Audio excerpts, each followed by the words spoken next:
يعني بالرباط، يعني مباراة مغلقة بدون إعلام بدون جماهير، لكن يعني الناخب الوطني يعني قام بإلغائها وفضل الذهاب إلى الكان بدون إجراء أي مقابلة. في نظرك عدم إجراء أي مقابلة وتكون المباراة الأولى هي المباراة الأولى الرسمية في لاكان، في نظرك واش كإعلامي كخبرة كتجربة، يعني قمت بتغطية العديد من نهائيات كأس إفريقيا سابقا، يعني كنا كنشوفوا دائما المنتخب كيلعب مباراة جوج ثلاثة قبل ما يمشي لاكان. في نظرك واش اختيار موفق اننا نمشيو لاكان قبل ما نجريو حتى شي مباراه وديه؟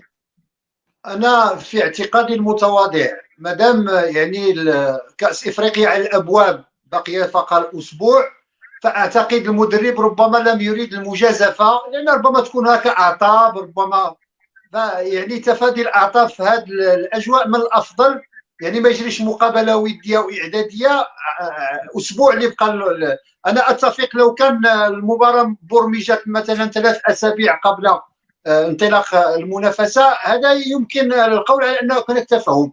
لكن ان ياتي اسبوع فاعتقد انه يعتمد فقط على الميران بين اللاعبين وعلى التهيئ النفسي كذلك، لان هذا شيء نعم. اساسي بالنسبه للكره الافريقيه.